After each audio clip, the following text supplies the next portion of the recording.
Welcome to the Production Talk podcast with me, Jan of mixartist.com.au. In this podcast series, we celebrate the modern way of producing music. We want to talk about all things related to songwriting, recording at home, and music production. So if you produce your music at home, this is the place to be. Please subscribe and recommend this podcast to all your friends.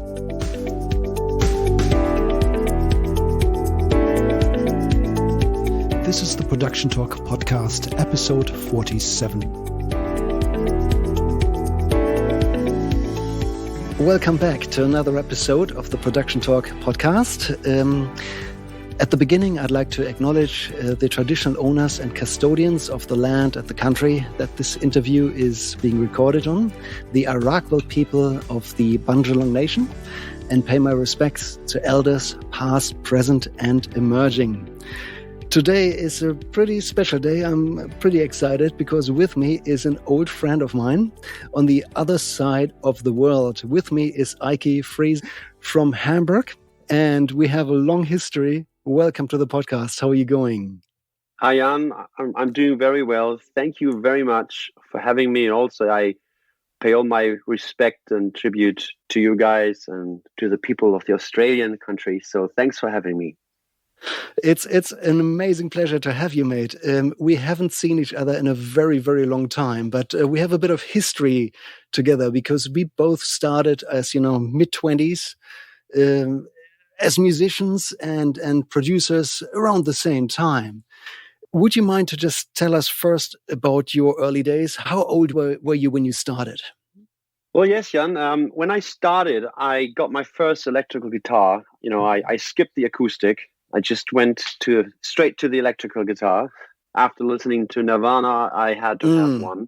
At the age of 13, obviously, then I founded my first bands and did first rehearsals, which wasn't Dark Age back then. It was a different band from school, and from that moment on, I was also pretty much interested in recording. So at the age of 15, after spending weeks and months of, trying to convince my parents to buy me a 4-track cassette recorder as a birthday and a Christmas gift together, since they were very, very expensive at that time. Yeah.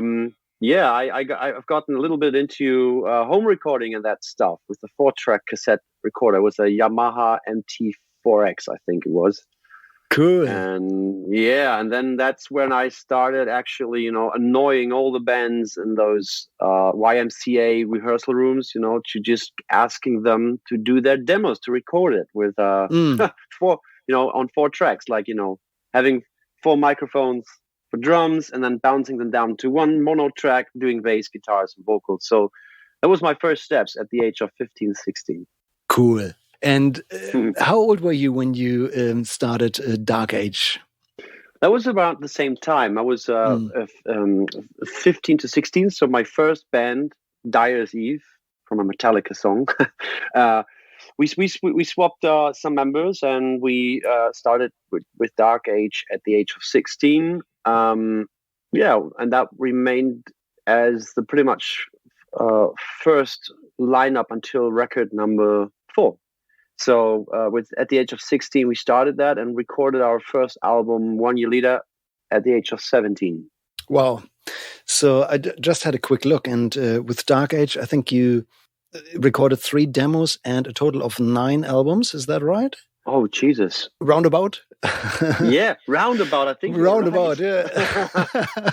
We did. Too many records to remember, yeah. Well, yeah, I think it was, to be fair, I think it was 8 records and an EP and a DVD kind of. So but in total, you're right.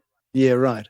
And Dark Age basically wreaked havoc across all over Europe for about 20 years or something like this. We were basically dominating the metal scene there for quite some time. And I think when we met, it was still in the early days. One of the first 2 records, I think. That's when we first met. And then I remember that you actually helped me record the drums when I was a drummer for my first metal record. And we were much younger back then, and I think we drank a lot of beer when we did. I'm pretty sure we did. Cool. These were the days. We've come a long way. And then later we actually worked together occasionally. We did a bit of touring together. And I've got some, fond memories, amazing memories from touring Paris.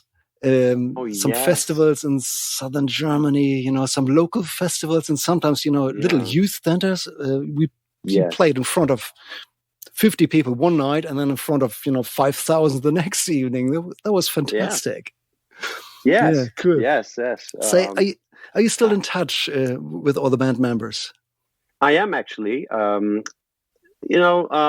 Martin, our keyboarder back then, he's been married now the second time. So oh wow, I'm going to his wedding soon. But I have to say it did calm down a bit. I do have contact to Andre, our drummer, Jörn, our lead guitar player, actually our former bass player Thorsten Eggert. He is. I quite have some contact with him because he's in another band, in a new band called Endseeker, and they're with Metal Blade. They've been quite successful now. The last 6 or 7 years. I would say they're maybe the hottest metal band up and coming here in Hamburg at the moment, and their sound is really, really hard to mix. It's this Sweden death, like Dismember and Tomb, the old records, like with the famous Metal Zone. Heavy metal too, the HM2 guitar, the HM2 guitar sound, and with old Marshall stacks, and they pretty much were able to pick up that sound from the 90s, from the early Entombed records, and so he's with that band, and our new bass player, the guy that jumped in for Eggert because Eggert was leaving the band after the fourth record, Alex Henke. He's now a music producer and media music composer, and he is working at the Boogie Park, Hamburg, quite famous. Oh, cool! Here. Yeah, Boogie Park is still around. I remember recording there on an what board was that? I want to say API, but it wasn't API. A Neotech. No, it was Neotech Elite, exactly. Yeah, that was right, and it was such a filthy place back then. They the place it went bankrupt 7 years ago or something, and because really? the owner, the owner sold that place to some investor in Hamburg, and he put someone in to take care of that place. And I think after 1 year they ran out of money, so that guy, the investor, said, "We're gonna close that place or we do it." And then he got into contact with Alex Henke, our former bass player, and Alex restructured everything, like lowered the costs and this and that, and they were able to, I think, get rid of the debt. And Alex since then has kind of made that place. They throw out the Neotech Elite. They put in a small SSL AWS recently, and nice. To put down to lower the power costs, of course, which is always a thing. And they made it. They did some. They made a really nice studio out of it. It's all nice and shiny and clean because they have a lot of media consumers, and not consumers. They have a lot of media relationships, clients, exactly. And I know that these guys are more picky than some hard rock and roll band. Yeah, right. Oh, that's fantastic to hear. I'm glad that this place is actually still going and in good hands. That's really good. Mm-hmm. So, EIKE, you're, I guess, the prime example of a musician starting, getting bigger, getting out there, playing gigs all the time, and then you grew into a producer. So you're a typical example of I guess a self-producing musician. You were very hands-on in most of the records, if not all of them, all of the Dark Age records. Mm-hmm. How do you manage that to be a musician and a producer at the same time? It takes entirely different angles or mindsets. How do you manage? That's a good question because I failed a lot of times being that. I have to give fair credit for the first 3 records to those producers, which were this guy Schode and Andy Klaasen, who did the first three. So I was basically not involved into that as a producer. I was more the songwriter, the front guy, this and that, and the composer. First time with the fourth record, and it is something I would never consider to do again or tell anyone to do it, because I really think the role of producer, the external guy, is super important. So why did I, although I managed to put those records out, I say failed at it because obviously I stumbled in that process doing it a lot of times, and I really it was actually my nice bandmates accepting that this for the records to, and they accepting to the records to take so long, because while doing it, you stumble, you do the first mix, it sounds horrible because you don't have the distance to the music, so you get up again, you do the next mix. So going through that process is really, excuse my language, a mind fuck, because you can't sleep, and it takes a long time. It takes way longer than doing a record for a different band, because you just have a distance. You're not. Yeah. In my case, what made it even more difficult is not only also being the main composer, but being the singer, the rhythm guitar player, the engineer, and then the producer, and then the mixer. So that is insane to do. So that normally I would never suggest anyone to do that. In my case, I had a nice and cool band who said, we believe in what you can do. We think you can do it. And that's maybe the reason why I could. But especially on the last records that I did, that was really tough, because normally, because I'm married also, I have 2 children. So and that role, you're just, thinking constantly of that record, and it's very hard to get a distance. So I think it's like with everything else. In that position with that role, it's failing, get up again, failing, and then at one point you have it. Yeah, right. Okay. And how long did it take you until you had that breakthrough, until you felt like, I can juggle it all now? I think since we always had pretty good demos, we did a pre-recordings with that. The recording process itself was a blast on all the records. We had a lot of fun. We had a couple of beers always. It was nice. I think the problem is when I started singing, I was recording myself a lot of times, is the second guessing on, is that good? So it's recording. So I have a problem on judging on my own vocals on cans, on headphones. So what I would do is I'd do a take, put them off, and listen on the speakers. And that takes a lot of time, and it doesn't get you into a certain mindset or mode. So right. That's where it starts. I would record a song, do a quick edit, do a quick bounce, and listen in my car if I like my performance. On a lot of times, I sang every song 4 to 5 times to get there, because the producer, the external guy, was missing, helping me out, like saying, you're pronouncing the words too much in the front part of your mouth. It sounds like this.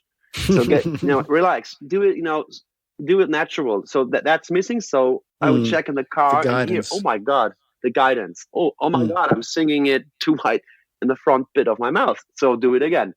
And that's why I always would recommend getting a producer, someone who is outside of your emotional attachment to the music. Yeah, and I can imagine there were just, some practical difficulties. You would have to run to the microphone, sing, then run back to operate Pro Tools and, swing forward back. Nowadays we've got iPad apps, so you can literally carry your Pro Tools to the microphone if you want to. But back in those days, that was not an option. It wasn't. That's why I did it quick and dirty. I just recorded in front of Pro Tools. I would put my mic up in front of the screen, put my keyboard up, my mouse, and I was, so it was always producer, editor, engineer, singer. Yeah. So constantly switching heads. Yeah, exactly. Right. That's exhausting. I can imagine. Yeah, I can imagine. Well, it gives you a lot of control. You have full control over everything, but not having second opinions is.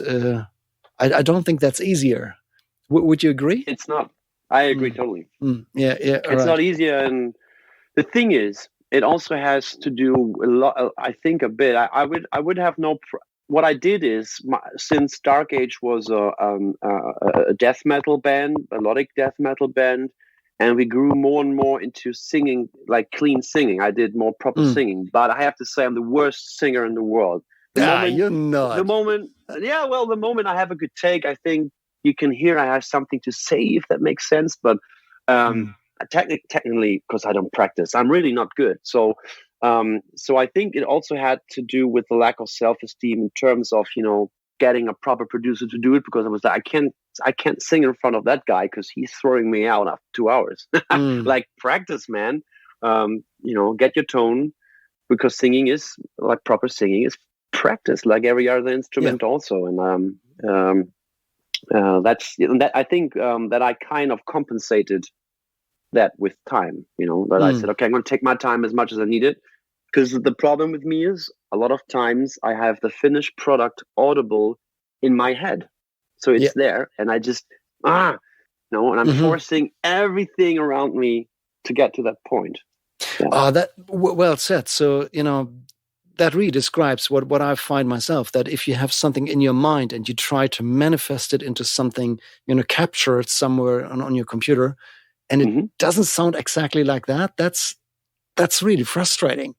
And how do you manage to, stay positive, to still manage to keep going in situations like this, and not let, the frustration get the better of you? I think I realized at one point, and I think this is always something no one really talks about, but I think it's very important to say. The moment art hits the commercial benefit and deadlines and timelines, you have to compromise on something. So what I learned is, what gets me there, just for myself speaking, and also with the stuff then that I did, is learning that if I compare it to a painting, I was always obsessed with getting the colors right. But the picture itself, the motive of it, that's what matters. And the time that is there, it's the emotion, the feeling I get from listening to the track. No matter if it's a fun song, a love song, I don't care so much anymore about the colors. Like the deep red is not exactly how I imagine it to be. I focus more that, let's say I'm trying to do a still life of a rose. So we have the green, and we have the thorns, and we have the red rose itself, and we have the table. So I was very, very, in my younger engineering years, I was always, the color red is not like the one in my head. So I would search with EQ and with whatever, with the microphones, to get that color. In the end, I had to learn that, as working with clients that have a really strict deadline, that you're losing time, and nobody gives a shit which shade of red it is. The only true important thing I learned in my business is they want the rose to look like a rose and the table to look like a table and have a great picture. Everyone can say, look, that's a beautiful picture because it's a beautiful still life. And the coloration is something that is influenced by so many things you don't have control over. Yeah, and it's highly subjective. I really like how you describe sound as visuals, as pictures in your mind. That's really telling, because I actually do the same thing sometimes. That's actually quite amazing. Let's just fast forward to today. Do you still play actively in bands these days? No, I don't. I quit doing it. I had to quit my band 9 years ago. Because the main reason was we just put out a record, and to make it short, my studio sharing place that I had with Kai Hansen and Dirk Stechter of the heavy metal band Gamma Ray, it burned down.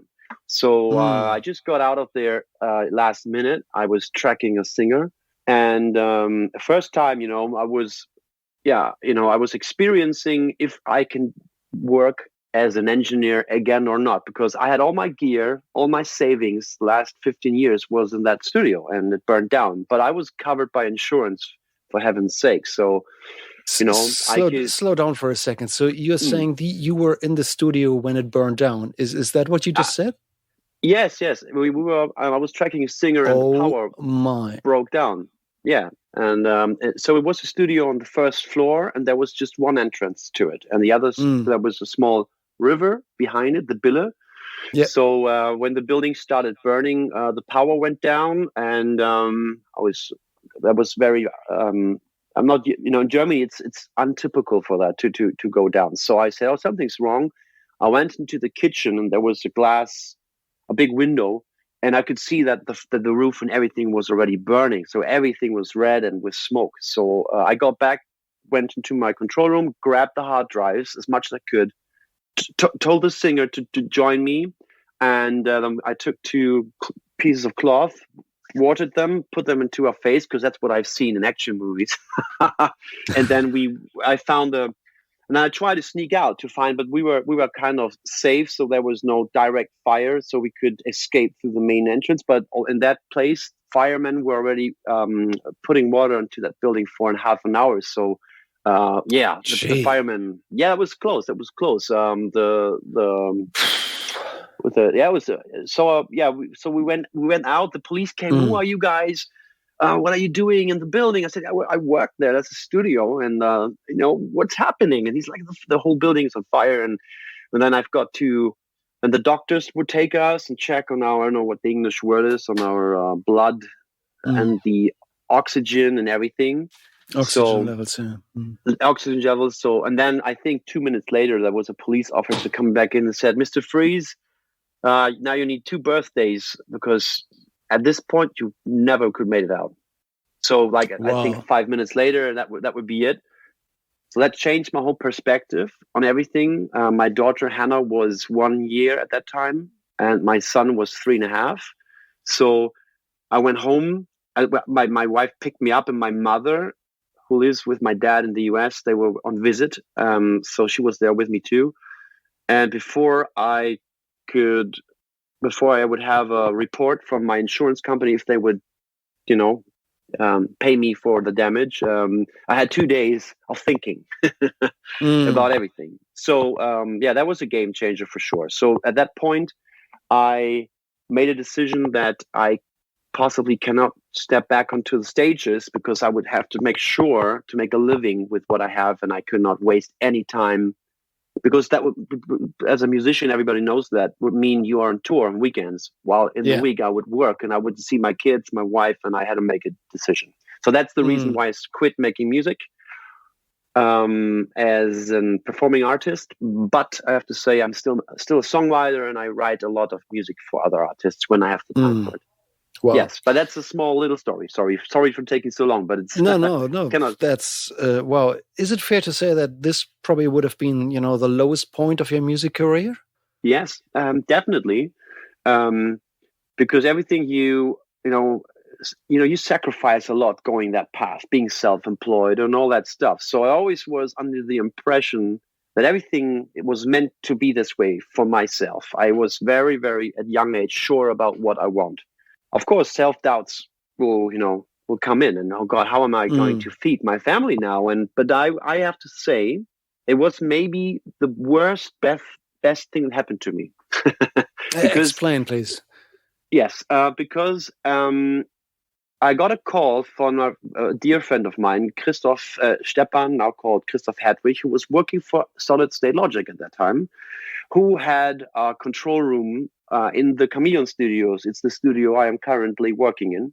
And he said, I heard about the disaster, and I'm sure you got projects to finish up, and I'm sure you have to meet deadlines, and you have to make ends meet. So why not, use my studio? You take over the monthly pay until you're done, because I'm working for SSL. I don't have much time to use it.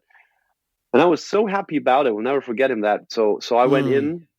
I could finish up. I think 5 days later was working again. So, and that was, and that was because I'm not the guy, I have a high resilience.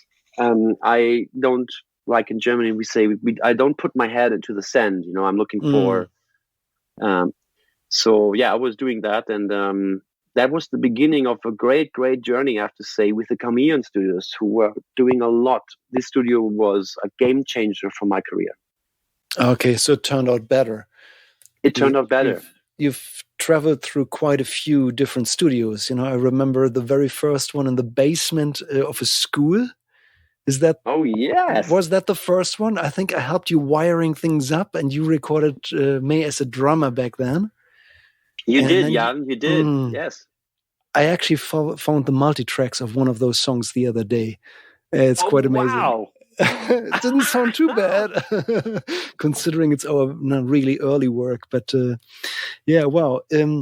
So, but just to go back to, you know, you as a musician, after finishing up with Dark Age, have you ever done any more, you know, musical projects since? I did, and I did, and that was actually the biggest gig of my life that I did. I was asked by Kai Hansen to co-write and produce his, let's say, Jubilee record. That was so Kai Hansen, founding member of Halloween, and then founding member of Gamma Ray. The record companies was asking him, would you mind doing a Jubilee record? You just have fun. We get a lot of guests. So I have to say I co-produced it with Kai and Alexander Dietz from Heaven Shall Burn. So with the three of us, we would compose a year the music, and then we'd produce and record it. And drummer of that project was Dan Wilding, the drummer of Carcass, who stepped in from. Oh wow! Incredible guy. So that was a great time. I think. I think it's 4 years ago or something. You know, we finished up the product. We did that, and then we had a meeting with the record company saying, but then we should do one Jubilee show. Let's play Wakan at the main stage, Central Time, like 8 p.m. in the evening. And we just need you to get a great band. And Kai was like, well, I have a band. You know, I have Alex, great guitar player, who would do the bass guitar. At Heaven Shall Burn, he's playing guitars, but for that project, he was the bass player. I have EIKE, he's a guitar player, and then we get Corvin, and we have Dan on drums. That's it. So we maybe some background singers. And I was like, hey, guys, I don't know if you have noticed, but I'm not a performing artist anymore. So you might have to get someone who can really play guitar instead of just pretending to play guitar. And he was like, yeah, you're going to be fine, EIKE. And then I remember the general manager of the record company saying, oh, that's cool that we have a band. And I was like, no, wait. And it was decided. So there I was, being back, you know, back a musician again. And we had this concert, and I think we put the show, it's on YouTube. It's called Hansen and Friends, XXX. And we played, I think, at the end of the gig was a 70-minute show. And then we had, I think, up to 70,000 people in front of the stage. Wow. Just to fill everybody in, you know, the Wakan Metal Festival is the biggest metal festival in the world. And you played the main stage at 8 o'clock. Is that what you're saying? Wow. This is basically the most prestigious show ever. Is it fair to say that this might have been, you know, one of the highlights of your career? Oh, definitely. I mean, we creamed our pants. We really were. It's really, you know, because the thing is with that project, you know, chaos wouldn't do benefit to what we were going through, because Kai, as a genius as he is, he's chaotic to the bone. I love him to death. Yeah, a lot of creatives are. Yeah. Yes, exactly. And the thing is with that record, it hadn't been out on the show. So I think the release date of that record was 1 week later. So we were playing in front of an audience, a record. Nobody knew a damn thing. No songs, no lyrics, nothing. We had one video out so the people would know one song. And so Kai had the idea, well, it's 1 week before the gig, for the final rehearsals, let's just play 4 of the early Halloween songs. And I was in the middle of finishing up on the record. I was like, that can't be real, because then you have to get a guitar player, because those are 7-minute songs for people who don't know the Halloween stuff, and it's highly technical, as you know. And so I had 1 week to learn 4 songs, and Alex also, and we did the rehearsal, so I think it was, we had 5 days, and rehearsal day number 4, where you actually should think of professional musicians, that would sound great. The drummer Unfortunately, it wasn't Dan. It was the great drummer Michael Ere. He stepped in for Dan because Dan was on tour with Carcass. He stood up and said, "I'm not going on stage with you guys. Sounds like shit. We're a horrible band. This is just embarrassing." Oh, and he threw the sticks into the corner, and he was right. So it was the pressure of it, and it was everything, and we were, I couldn't remember the parts, and Alex couldn't remember the parts. Kai was not singing well, so what we did is everyone was like, "Okay, let's take a 3 hours break." Everyone gets into the zone. So we then concentrated on parts. We didn't do the whole songs, and the last day was it. The last rehearsal, we made it sound great. So. But you can imagine the pressure. The pressure. Going on stage. Yes, going on stage. Like, the people don't know our songs. They're going to boo us. I was convinced they're going to throw bottles at us. And I would, but I was like, I'm going to be okay. I'm surrounded by pro musicians who have been on world tours since 30 years. It's going to be great. They're going to back me up. So I was actually, the day of the gig, I was quite confident. I woke up, said, "Oh, what a great day, and I'm going to be fine." Nobody gives a damn about the rhythm guitars. It's drums and vocals on festivals, so you're not going to hear anything. And then we arrived at the Chameleon Studios. That's where we all gathered and packed our stuff, and the crew arrived. And Kai and Alex, the two guys with the most experience, they were fucking scared. So in the end, I was holding their hands, trying to calm them down. Like, it's going to be all right. I'm having your back.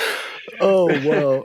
Because Kai was like, "What have I done? Is this a good idea?" But there's one thing I can say, which was, and maybe that closes the circle. Don't fear something you step in that you don't know nothing about. Go for it. It was the best gig of my career. It was a fantastic. People still talk about it, and you can the YouTube numbers for a live gig are insane. A couple of the live songs have reached 2 to 3 million plays on YouTube. So for a live gig, that's just it was a phenomenal gig, and so stepping into the dark is a good thing. Wow. Just go. Let's add a couple of small numbers to this. I'm going to put the link into the show notes. So at the end of the episode, just scroll down to the show notes, click the button, and watch the videos. Wow. So thanks. You put us basically, you guided us through, the lowest and the highest parts of your career. Is it fair to say that these days you are a full-time producer? You're basically working mainly with other artists. No longer, you're no longer involved musically yourself, but you produce other bands. Say, how many albums do you think you produced over the last 20-something years? Ever since you started, did you ever count? Did you keep a track record? No. My assistant Jen. We were talking about that she should do it also for my homepage. So I have to say, although I am considered to be a producer, I'm also a record mixer. So I mix and master a lot, which has changed over with COVID, and so I'm pretty much like I'm more an all rounder. I'm actually not a mastering engineer, but for some reason I've gotten into some big clients that needed emergency mastering, and obviously they liked what they heard. So I was involved now in a lot of finishing up on records, whether it's mixing. So let me put it this way, Jan. If credited records where my name is on, I think 300 to 400 maybe. Wow, that's huge. And do you feel like dropping a couple of names? Some names that we would know. Oh, sure. Well, I think the proudest relationship I have with an artist should be Deep Purple, I think, which is, as a guy from Hamburg, I still consider myself a small guy from Hamburg, is quite incredible. I think I mixed and mastered 10 live albums for them and 3 DVDs and surround also. And I co-produced a record for the singer Ian Gillan, the Javelins. That's what I did. I just mixed Don Airey's solo record 2 months ago, which is the organ player of Deep Purple. I was an engineer for Simple Minds last year, 6 weeks in a row. They came to Chameleon. I think I'm very proud of. The thing is, I always forget stuff. But I did. I'm currently mixing live shows for Status Quo, which is unbelievable. Wow. Yeah, and I'm mixing 5 shows actually. Then, of course, I was an engineer for the big Halloween record that came back last year with the re-entry of Kai Hansen. I was an engineer on that, on parts of the music, not all of it. I recorded guitars basically only with Kai. What else did I do? I mean, there's so much. That's a lot already. 80s prog band. I remastered the whole catalog. So it was relicensed. Some names, but yeah. Wow. That would keep you busy. That's quite amazing. Phenomenal. Absolutely phenomenal. I think it's fair to say that your skill is in metal production. That's your bread and butter genre. That's where you work most of the time. Simple Minds might be a bit of an exception, and you've done some pop production, if I'm not mistaken. But it's mainly rock and metal. Is that right? It's mainly rock. It's mainly rock. It's mainly rock these days. Classic rock and rock music and alternative metal. The thing is, with metal, with grunge music, it's the harbor that I came from, and I will always love it. But I have to say, budgets aren't that good these days. Metal bands struggle to like with Endseeker, it's different. They're longtime friends of mine, and I love producing metal. I still love it, but there's what can I say? It's gotten a bit boring, I have to say. I think heavy metal has a little problem. Heavy metal is, like Bruce Dickinson said 20 years ago, the problem with metal is that metal musicians listen to too much heavy metal. So it's always a revolving door, and we don't see progress at the moment. I don't see that much of interesting bands that deliver interesting sounds. So my music taste also has gotten a bit backwards. When I listen to heavy metal for fun, I listen to the old stuff. So there's rarely a band that gets my attention these days. And there are a lot of great rock music band and artists out there at the moment who, by tone, get me. I love live performances. Obviously, I think the magic lies with someone who plays well. Yeah, and that's for me the magic of a Marshall, a drum kit, an Ampeg amp, and a singer. It's it's not rocket science to record that. It's the rocket science to make it sound interesting, that it grabs my attention. It's a bit like jazz these days. It's a very classic form of music, and it doesn't need to be. It can be improved by being more modern or this and that and production methods, but no. If I listen to, I don't know. There's a guy that I just did called is an Irish guy, Simon McBride. I mixed his record. It's incredible. I think at the age of 12, he was voted the best guitar player of Ireland, and he's the new Gary Moore. And he's currently the guitarist for Deep Purple for this tour, since Steve Morse needs to take a break because of his poor wife. But Simon is incredible, and he's just doing brilliant classic rock bluesy music. Doesn't need any synthesizers or crazy stuff. It's just beautifully sung and written music. Yeah, right. I was just wondering, if we think about the typical sound of metal nowadays, and maybe 10 years ago or 20 years ago, however far we want to go, my impression here is that the sound is a lot more produced, very polished, very transparent. You hear every single detail. Very clean, but still powerful. And I always found that this balance between clean and powerful, that's a trade-off. You either have it clean, then it's not that powerful, or you make it really powerful and then it gets a bit washy. What's the trick there to have both? How do you produce metal to get both? Oh, Jan, that's a good question. I think I'm still chasing. Because if anybody would know it's you. Well, Well, first of all, again, there's this thing of, I think performance is always the main thing if you want some energy out of the music. Whether it's heavy metal or it's blues or it's reggae, I think performance is still the main key. I couldn't agree more. Yeah, that's so true. With Pro Tools or with any other software these days, you can manipulate your takes in a way where it takes out the human element to a degree where you have the clarity and the perfection of it, which can sound fun too.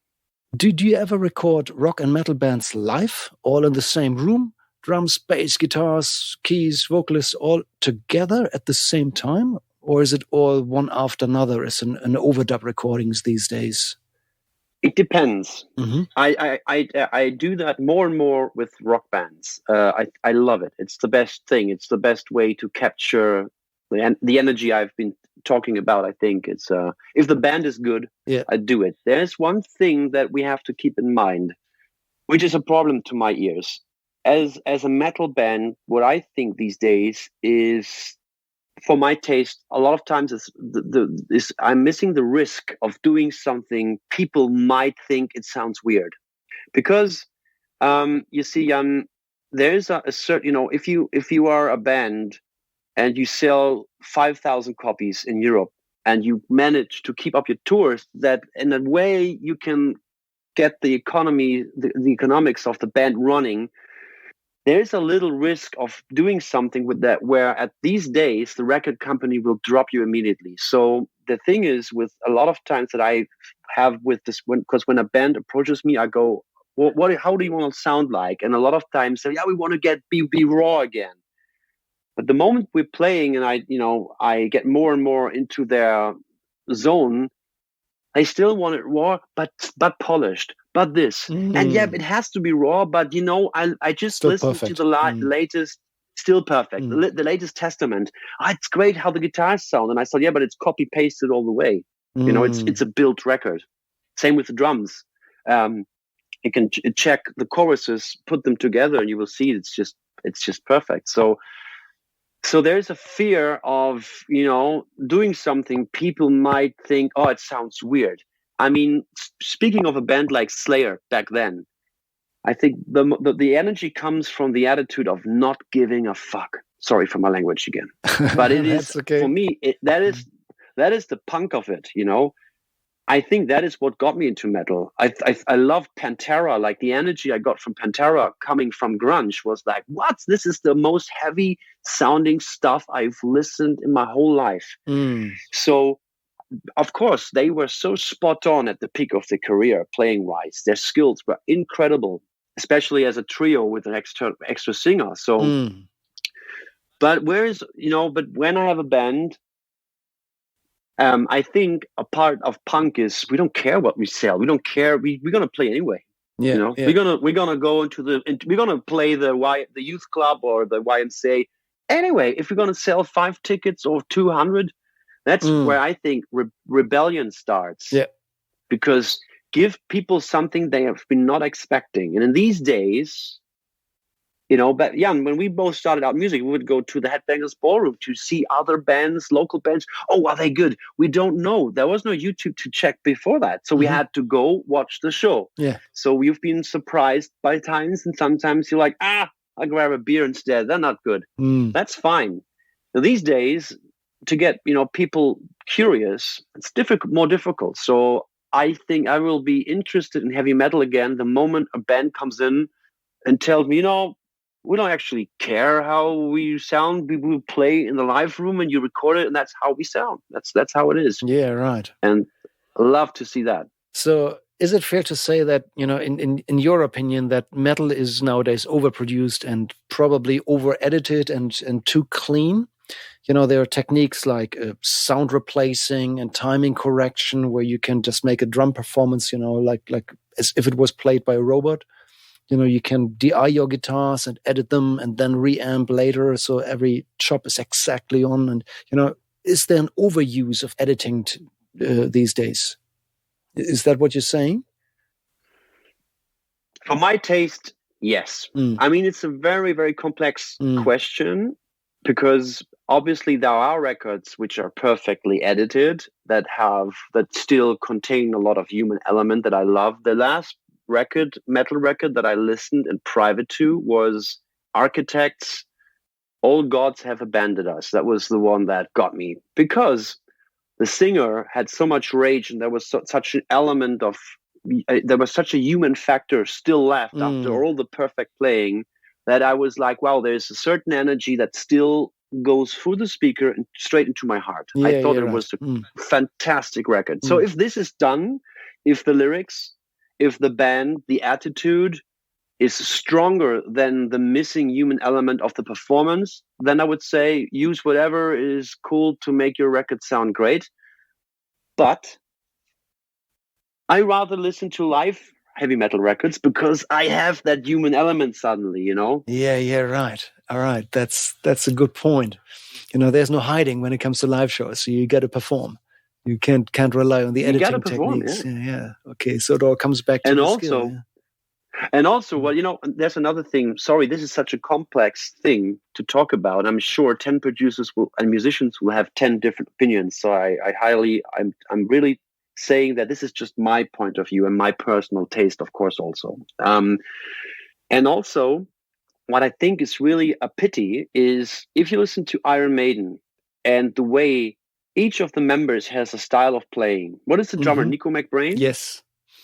Imagine you get a guy like this into the studio, and if you use timing correction and triggers, you would kill his way of doing the song the way he feels it.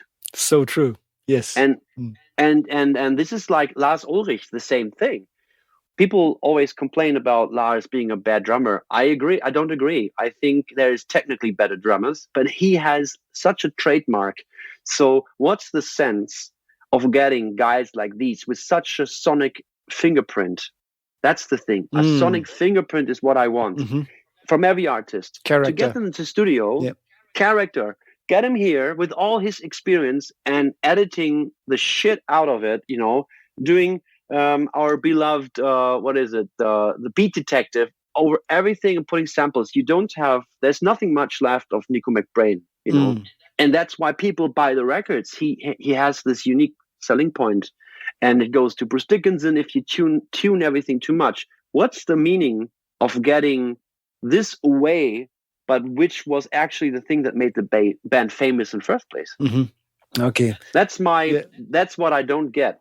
Yeah, look, you're preaching to the converted here. You know, I'm all about performances over sonic characteristics. And what I find sometimes is that, you know, when I work with a band, I can see it in their faces that, you know, they just enjoy themselves really well with the first couple of takes, but then it's like the music teacher sits on their shoulder and says, okay, wait a second, that snare was just a touch louder than the one before and after. Redo that. And, you know, perfectionism kicks in. It's like the music teacher sits there with a rhythm stick, slapping your fingers for playing something slightly uneven or so. And, you know, my point is always trying to guide, you know, finish a project before that kicks in, as long as they still enjoy themselves. So right at the beginning, when they enjoy themselves before the overthinking kicks in, that's the key. And, you know, that's probably the hardest thing in music production, in my personal opinion, to get right, you know, to work with the artists to get the most out of them. Would you agree with that? I totally agree. And that is why I'm a big fan of, you know, spending, we're talking about guitar music here, I think, in first place. So that's why I think it's very important to have a straight schedule, a straight deadline, and, you know, rush, you know, getting the guys in, play, don't listen too much, don't put too much rough mixes out there, you know, keeping the enjoyment level high. And making it fun. I mean, it's fun. It's fun. It should be fun. And of course, there's tension. Of course, there's different approaches. But that's also a big part of production.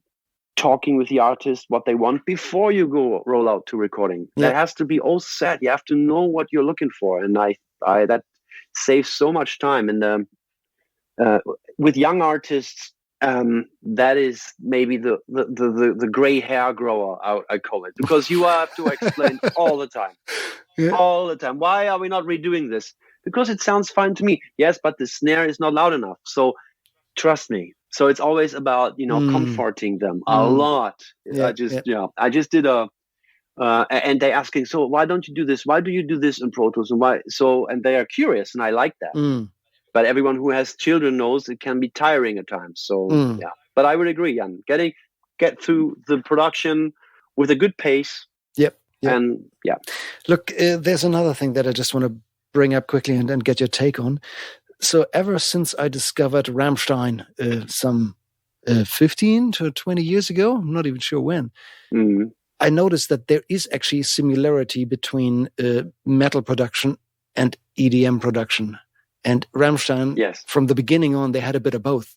And the way metal has developed over the last couple of decades, I'd say there's even more of a similarity than, a couple of decades ago. So is this something that you see as well? Do you see similarities there? Between EDM and metal production, when it comes to literally quantizing performances and, the production styles, that there are actually similarities? Well, yes, because I think there are similarities, because I think there were two scenes melting into each other. There was the goth EDM scene that suddenly, we're listening to Marilyn Manson and also to Rammstein. So they were merging kind of. And speaking of EDM, obviously a lot of it is electronical components like keyboards, synthesizers. So I think what they found out is that if you have a 4 to the floor beat played and a sequencer, and they play around and they get it tight, there's a certain movement and power that comes with that. So I think that metal, we're looking over their shoulders saying, wow, that's cool. Let's also do that. That's cool. Let's do it. And then maybe some of that energy that these bands were using came into metal. I did it with Dark Age a lot, at the end, because we always had a keyboard player and I liked some of the stuff from Rammstein and whatever. So they were influencing me and my taste too. Yeah, but the thing is, it has been said now, it's like, okay, we got that. We got that. Anyone doing other stuff here? Anyone having another idea about it? Okay. Yeah, I see. Look, if I ask you to look into your crystal ball, what do you predict for the next 10 years in the music industry? What epic changes are we facing? What's coming up? Well, let me say this. I'm the worst guy to predict anything, record sales or whatever. I'm really bad at it. I'm always wrong. So I give it a shot. I still give it a shot. All right. Okay. Go for it. Okay.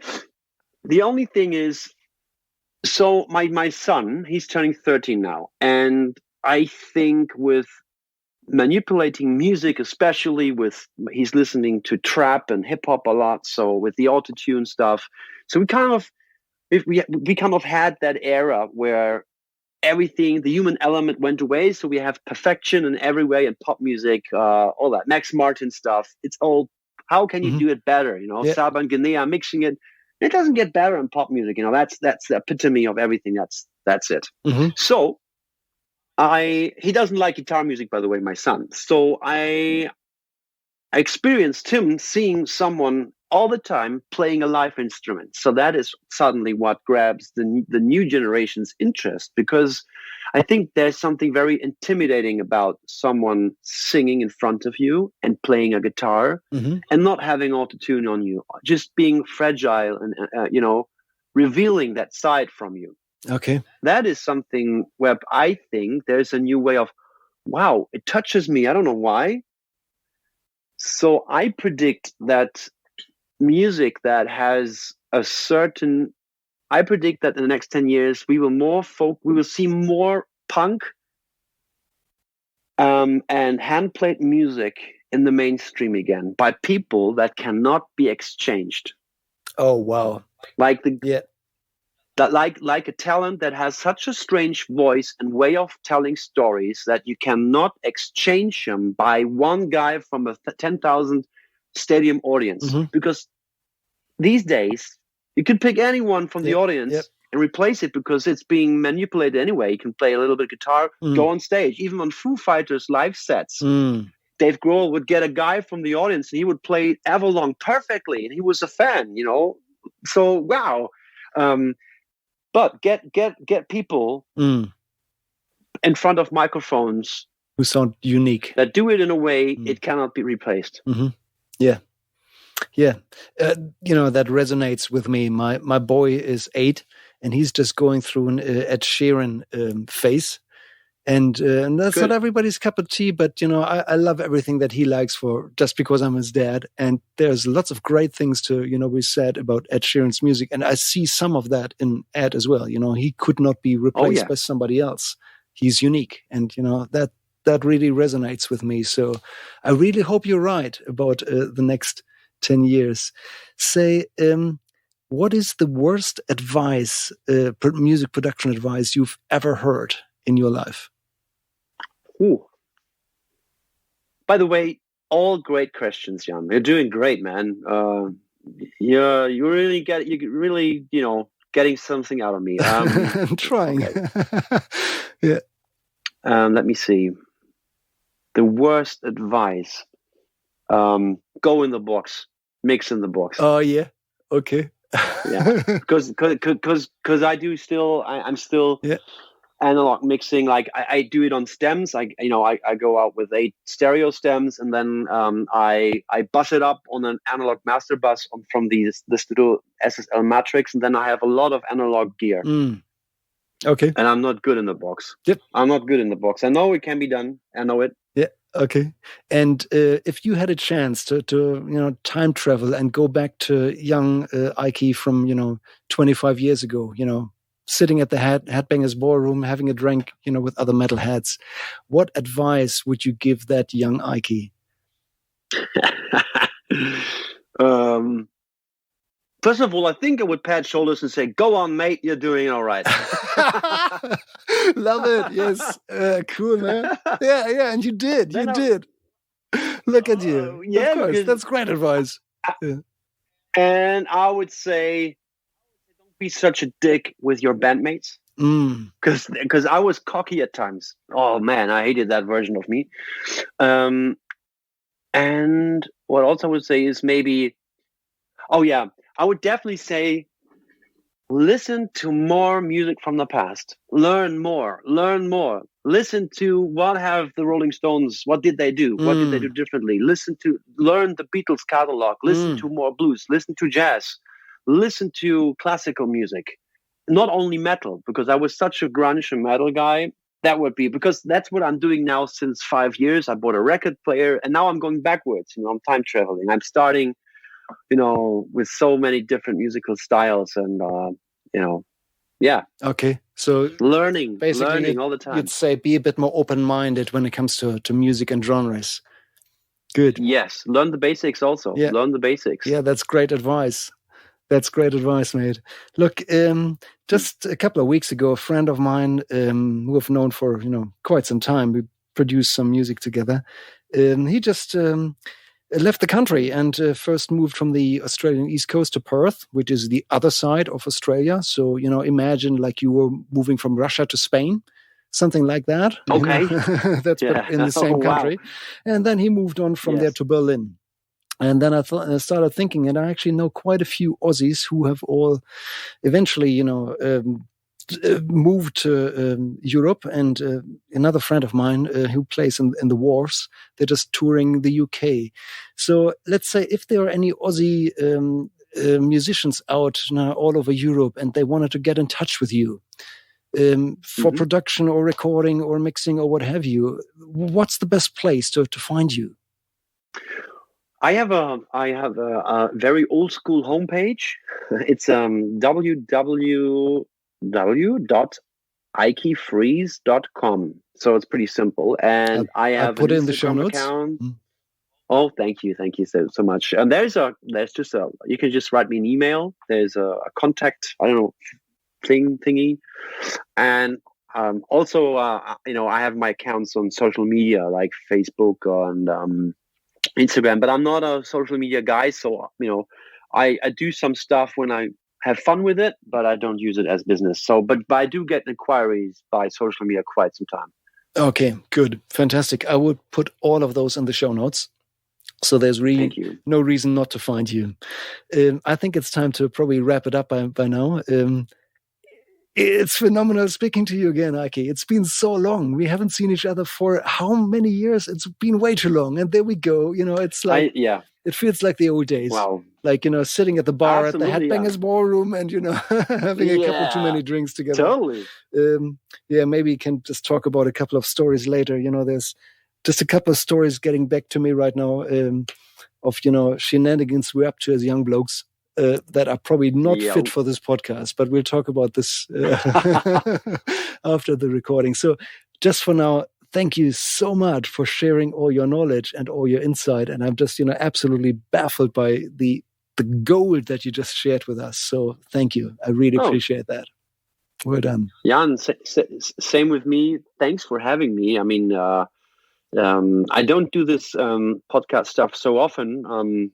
Nobody's asking me, and B, sometimes, and I'm like, who would care for what I think? But you made it fun, and you made it feel kind of, maybe there are some guys who want to know. So Jan, my thank yous to you also, and I really enjoyed seeing you again and talking to you. So good to reconnect. Thank you, EIKE.